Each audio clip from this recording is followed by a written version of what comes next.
আর একটি বিশেষ কারণে ধন্যবাদ জানাই আজকে এই জন্য, আজকে 27শে ডিসেম্বর রংপুরের মাটিতে আমি আসিফ হুজুরের মাহফিল হচ্ছে, আবার একই দিনে আজকে মাহফিল হচ্ছে আমাদের সকলের কলিজার টুকরা মিজানুর রহমান আজহারী হুজুরের।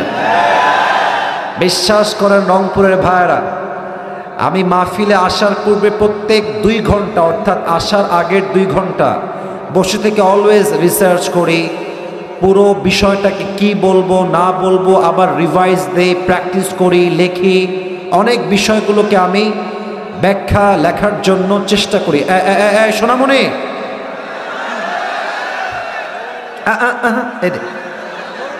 ডানে, একটু ডানে যেতে হবে আব্বাজান, এই যে আব্বাজান যুবক ভাইরা একটু ডানে যান, ওদেরকে চাপ দিলে ওরা মরে যাবে, একটু ডানে যান, ডানে যান।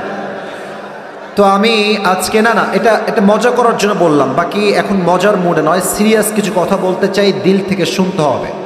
সাউন্ডটা পারফেক্ট আছে, আর একটু ক্লিয়ার করলে ভালো হয়। অনেক ভালো সাউন্ড আপনার, 100-এ 98 আপনি পাস। একটু ক্লিয়ার করে বেস বাড়ান, আমার কথা একটু অস্পষ্ট হচ্ছে। আমার প্রিয় রংপুরের ভাইয়ারা, মাহফিলে আসার আগের 2 ঘন্টা আমি পুরোটাই স্টাডি করার ট্রাই করি। বাকি আজকে আজহারী সাহেব এসেছে, কলিজায় এতটা ঠান্ডা শান্তি অনুভূত হচ্ছিল আমার, আমি পুরোটা সময়টাই তার লাইভ দেখছিলাম, মাহফিলের দৃশ্য দেখছিলাম। আমি আজকে এই দৃশ্য দেখে বুঝে গেছি বাংলাদেশের মানুষ কলিজার থেকে ইসলামকে ভালোবাসে, ঠিক কিনা বলে? আমি কিছু কথা বলতে চাই, আমি আগেই বলছি একটা কথা, আমি কোনো দলের লোক নই। আমার প্রথম পরিচয়, আমি খ্রিস্টান নই, আমি হিন্দু নই, বৌদ্ধ নই, আমার প্রথম পরিচয় আমি মুসলমান ঘরের সন্তান, ঠিক আছে কিনা বলে?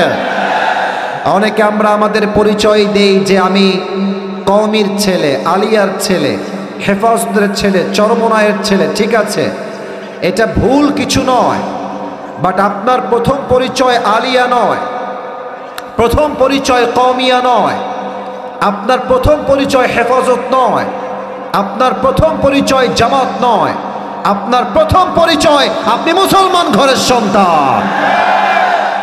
আমি আজকে প্রাউডলি বলছি, রংপুরের মাটি হচ্ছে সেই মাটি যেই মাটির থেকে এই দেশের স্বাধীনতার দ্বিতীয় সূচনা শুরু হয়েছিল।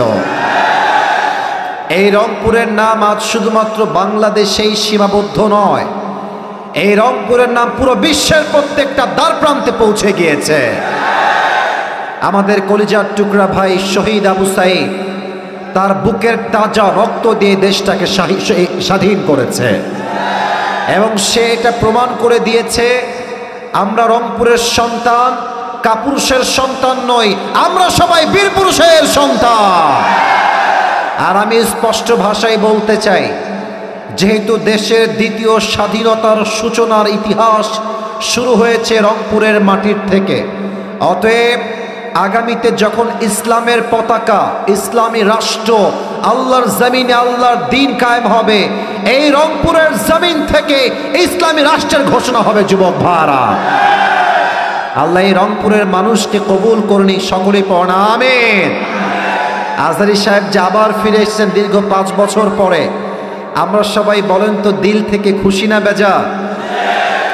আমি প্রাউডলি অলওয়েজ বলি যে Mizanur Rahman is not Mizanur Rahman Azhari. Mizanur Rahman Azhari is the brand of Bangladesh, যুবক ভাইরা। আমি বিশ্বাস করি আজহারী এমন একজন মানুষ যিনি he has changed the history of Bangladesh, উনি ইতিহাসের চিত্রটাই পরিবর্তন করে দিয়েছে, ঠিক কিনা বলে?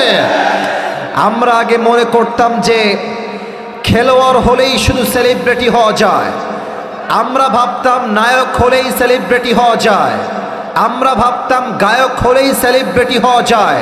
বাট আজহারী সাহেব প্রমাণ করেছেন নায়ক হয়ে শুধু নয়, গায়ক হয়ে নয়, খেলোয়াড় হয়ে নয়, একজন ইসলামিক লেকচারার হয়েও পুরো বিশ্বে সেলিব্রিটি হওয়া যায়। যুবক ভাইরা, ঠিক কিনা বলে? আগে আমাদের মায়েদের স্বপ্ন আমরা দেখতাম, অনেক মায়েরা বলতো আমার ছেলে বড় হয়ে খেলোয়াড় হবে, আমার ছেলে বড় হয়ে গায়ক হবে, আমার ছেলে বড় হয়ে নায়ক হবে, আমার ছেলে বড় হয়ে ইঞ্জিনিয়ার হবে, আমার ছেলে বড় হয়ে ডাক্তার হবে, স্বপ্ন এখন আগের মতো নেই। It has change totally and completely.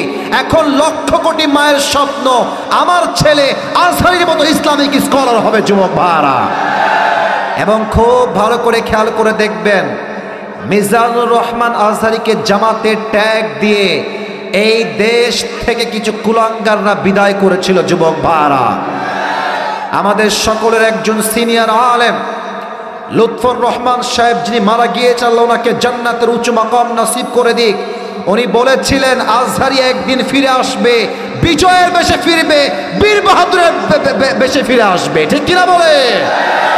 আর আমি প্রত্যেকটা যুবকদেরকে এই কথা বলতে চাই, তোমরা মাথায় রাখবা, কোনো দল মত দেখে হুজুরকে ভালোবাসা যাবে না। আমাদের প্রথম পরিচয় কোনো দল মত দিয়ে নয়। আমাদের রব এক, কোরআন এক, নবী এক, ধর্ম এক, আমরাও সবাই এক। ঠিক কিনা বলে?